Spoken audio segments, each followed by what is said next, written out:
right into the conversation. So what Steven and I have been trying to do is basically bring value to scratch agents, or maybe it could be a brand new producer into the industry.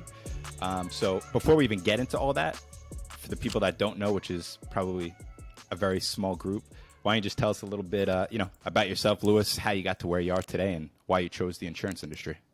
Sure. Like most people, I think we fall into it. Yeah. I'm honored to be a secondary career insurance salesperson, right? Like a lot of us. So got into it just didn't want to really kind of follow the same mold about being in the family business. Background, I'm a twin, 38 years now. My family's been in the restaurant business down in South Florida. I just kind of wanted to go basically do my own thing, right? And the truth is I couldn't find a job anywhere else besides asking my parents. So the only job I could get was to be a receptionist at a State Farm agency. So which is was great, right? Got my first job. Now, experience-wise, it's great training ground for people trying to get into the business, just because, you can't replicate the reps, right? The reps, being able to talk on the phone. At school, no one tells you being able to be, good on the phone is, 101 into anything you want to do in life. But did that, knocked the reps out. Wasn't the best experience, just long term. I was the definition of Sunday scaries for a lot of people, just because it's a call center, right? Which is great. No disrespect to that, but just what I did back then, not want to do long term. Got my license, kind of moved on to small independent agency. After that, really just linked up with my two business partners who, we were friends in college. It's a long story. Not that anybody wants to know, that kind of story, but we linked up and got together in 2005. And I learned insurance with my two partners sitting in a small office, just banging out phone calls, kind of listening to like what they said was wrong, right? Imagine we took turns saying phone calls and hearing pitches and hearing and understanding like, hey, that's not what replacement cost means, I think, right? Or what does co-insurance mean? So we learned it just like old school, organic, knocking out calls, and that's how I got into the insurance business. Finding out like I kind of felt something was into it just because the residual income aspect of it, being able to just kind of in control of your own destiny. If that makes sense. Yeah, that's 100%. kind of why I got into it. I saw it early on, and I was the youngest guy in the room, so I was like. By default, if I hang out long enough, maybe I'll make some money. People are going to just move on to something else. So I think one thing you touched on there that sparked to me is, learning as you go. And I think in our industry, there's a lot of education out there, right? There's a lot of designations we can get in different things. But touch on that about, obviously you need your licensing in that background, but just learning as you go and building that confidence as a producer, as a scratch agency owner, whatever that may be. Like, hey, we talked about this on a couple episodes ago. There's a lot of value in saying, I don't have the answers to that, but I'll find it. And just, building that confidence, whether it be from an agency owner standpoint or a producer. Yeah, so I'm all for, getting any sort of designation, right? That's just huge value, but there's nothing like actually being in it as far as experience goes. And, being in it, and in the trenches, like actually talking to clients, whether it's doing a certificate of insurance, like if you're not in it, that fast forwards your learning curve immensely. It's almost like failing fast, failing forward. Like get it out of the way, right? Like just knock out 100 phone calls. Nobody likes cold calling. If you do, you're a psychopath, and all credit to you. But you gotta do it right. It's part. No matter what you do, it's part of like your sales mantra. You gotta pick up the phone and call people. So the more you do it, the more comfortable you get. It's like, I'm an athlete. We all played sports going on, most of us, or even if you didn't. If the more you do it, the better you get. And that's just, that experience helps you kind of speed up. Like there's nothing more valuable. You can read every book, every sort of insurance, journal and vice versa, take a class with a teacher, but getting into a meeting with a prospect or insured asking you tough questions and not knowing how to answer that and how you pivot, that is invaluable. That's how you learn insurance. And 100%. You're not ready for the question they're going to ask you. That makes zero sense, which makes you look actually like you don't know what you're talking about, right? You know those questions, right? You're out there and right. The playbook is that let's go through the proposal. Let's go through what we're talking about, and they ask you the most random question. about insurance that they think they know is right, and you got to pivot. That is like, adding a year and a half to your insurance career, be able to survive that, and it gets better and better. So, I just think if you're going to get into it, you got to get in it. You can't sit in the background and not be in the trenches, because that's how you develop all those soft skills that make you a good insurance producer. Everybody knows people, but you gotta have soft skills, man. That's 101. Yep. I couldn't agree with you anymore, Louis. I mean, you know my story, but for the people that haven't heard it, I mean, that's exactly how I learned the ins and outs of this industry. And listen, not that I'm some sort of messiah. I have so much more to learn. But when I first started in the industry, when I was 21, that's the main way I learned. I was in an office with 7 other people, the owner who had about 20 years experience, the owner's father who had about 40 years experience. And I got to hear them on the phone, like you said, every single day. How did they handle this objection? Right. How did they handle this, renewal price increase? How did they, so many different things, like you said, certificate of insurance, policy changes. And I do agree with you. I think that is the most invaluable information that you're not going to get in any course that you take online. 100%. I mean, I would tell you, anybody in this business that's successful, and through social media and just obviously being in the game, that is a common denominator to anybody that's actually, who's continued to progress, is they've been in the game, they've been in the trenches. I compare it to back to the restaurant business, right? Family's in it. I grew up in it. My family's still in it today. But it's almost like there's so many people that want to get into insurance, but it's the same as the restaurant owner who doesn't know about food, right? So they hire a chef who then controls the business, has no idea what's going on. It's the same way if you're starting an insurance, everybody wants to get into the insurance business because it is the best business in the world. I don't care. It's not a secret anymore, but we're having this conversation. You could scream it 100 times. People still don't believe you.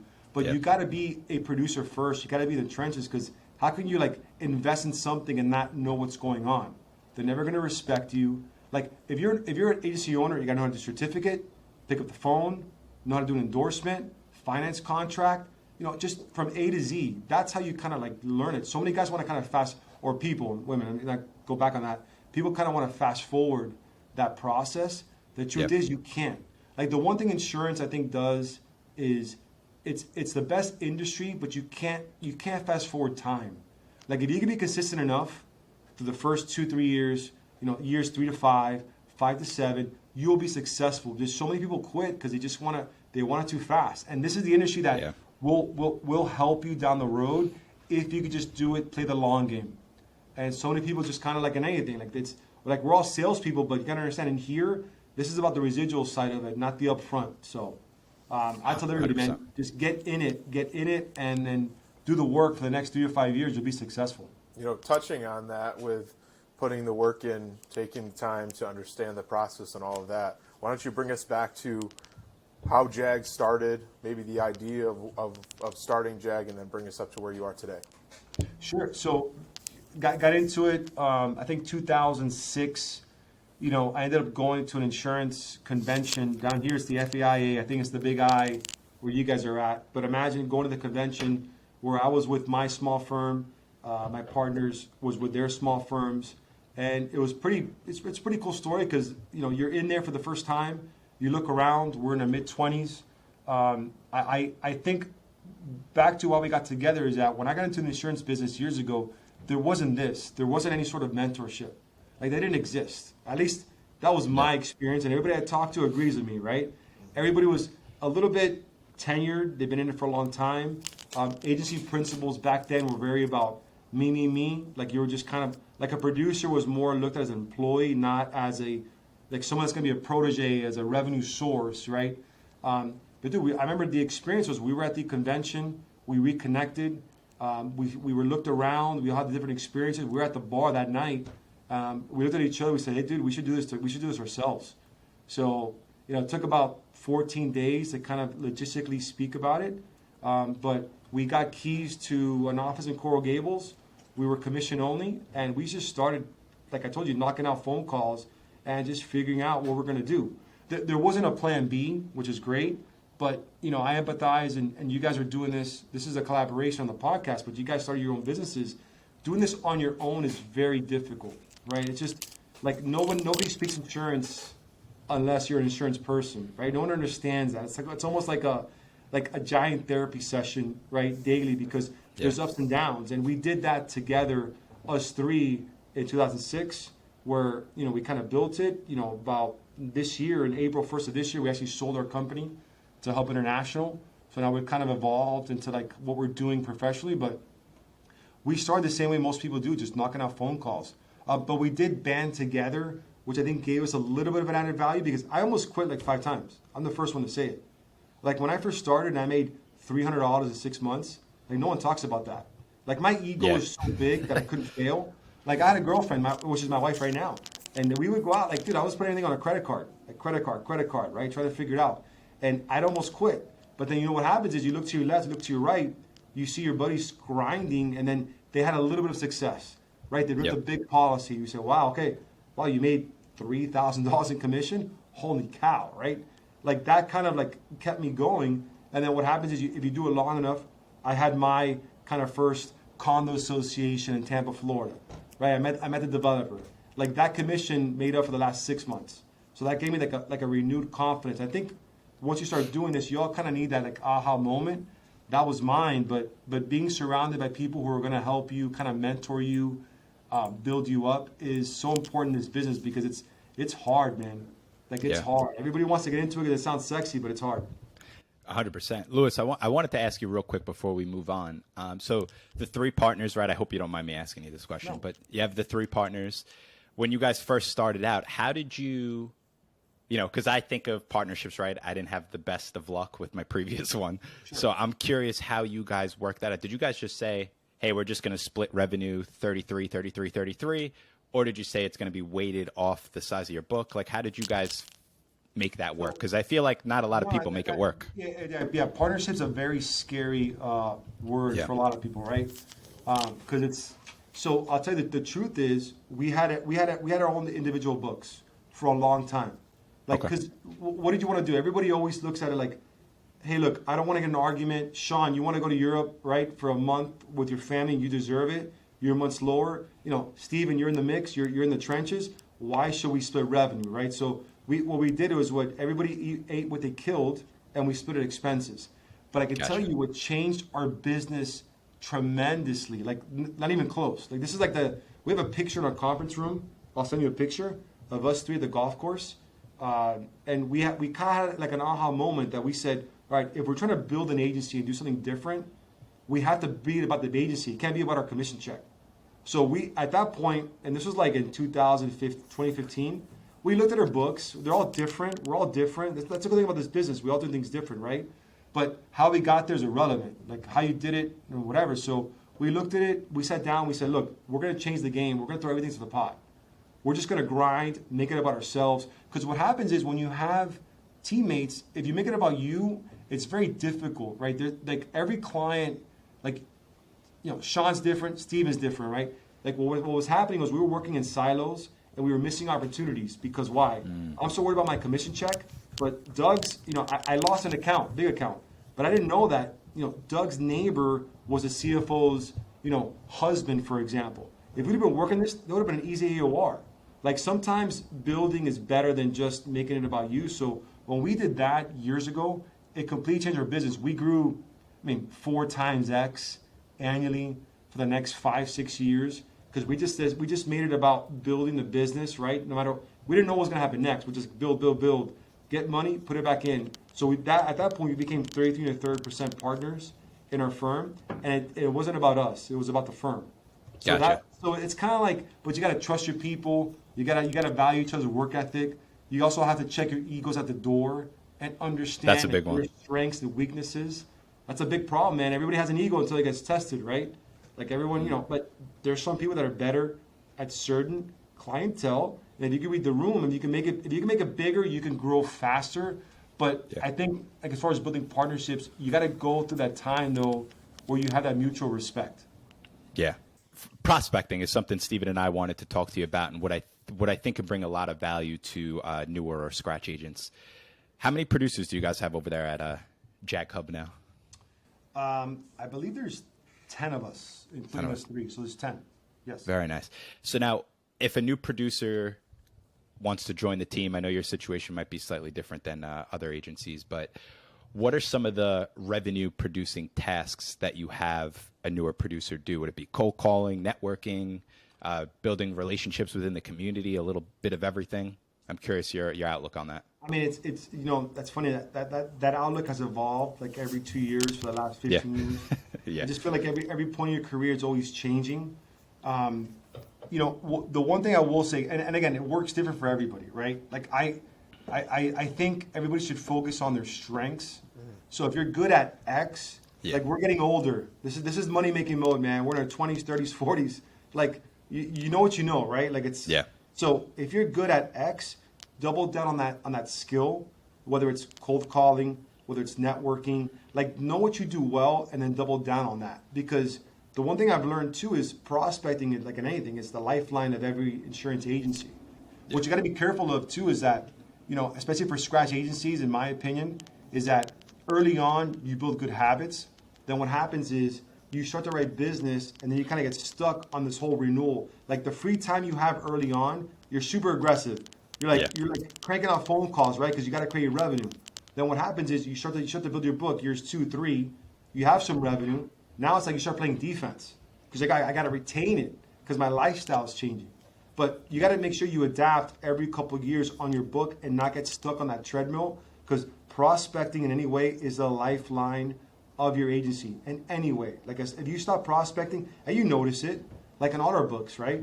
The month that you're slow, if you look back at it, you look back 2-3 months ago, you were really busy on a bunch of renewal accounts, and you stopped doing those little things that were going to make you money.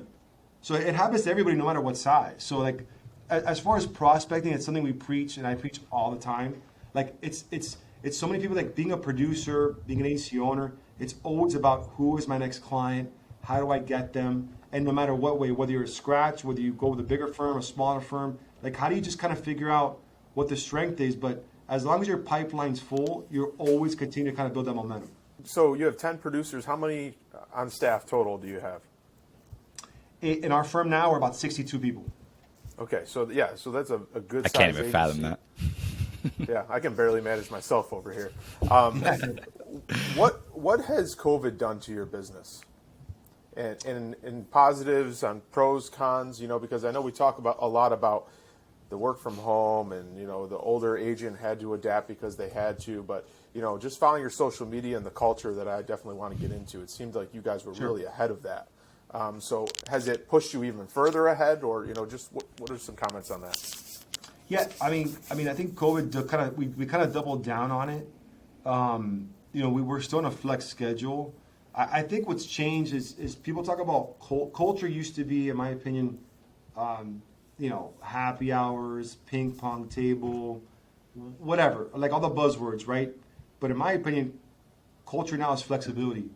Like we were to kind of adapt. Like what are things important? We have so many good team members, great team members, that they were able to experience a lot of things as, even something as being able to pick up your kids at school, like that experience changed the game forever. Like you can't go back. Once you experience something, good or bad, no going back. So we were kind of very, mindful of that, and we haven't changed our schedule since COVID.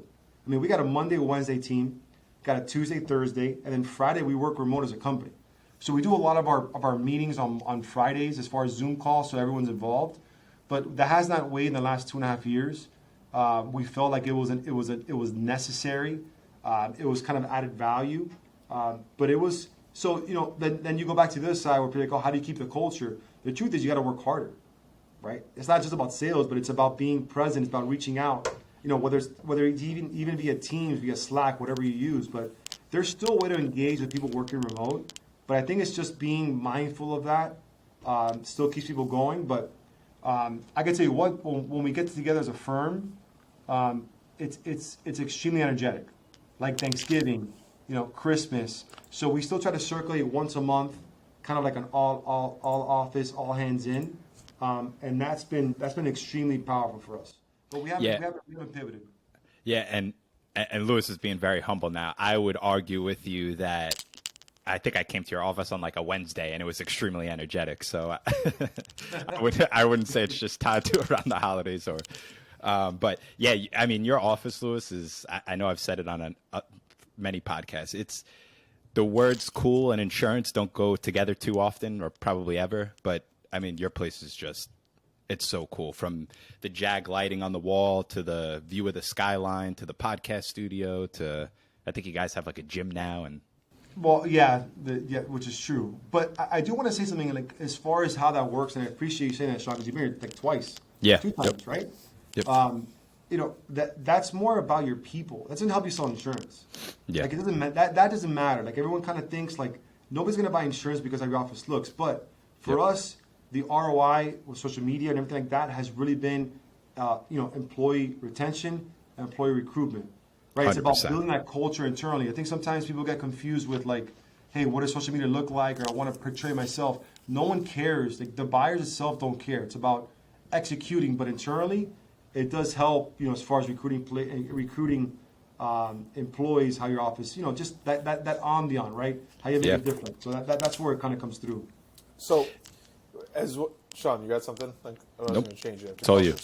So something that just popped in my head. You're managing one of the managers of 60 plus people. You know, I'm sure you have different departments, all of these things. With wearing that many hats and the busy schedule that you have, what is one of the most important tasks that you must do each and every day? You know, like what's the one thing for Lewis that like this must happen in order to move that ball forward? So today, like today's environment, Like, in like a work day, like what's one of those leadership man, tasks? I think a lot has to do with just in making sure that you empower your people. As you scale, that's the problem. Like we're all salespeople. I'm a producer. You guys are producers, right? You guys are building your own business, which I have a ton of respect for. We're all going to go through this next phase of like, you want to find another Shawn, you want to find another Steven, you want to find another Lewis. They're not hard to find. That's why you guys are entrepreneurs and why you're successful. So how do you scale it, right?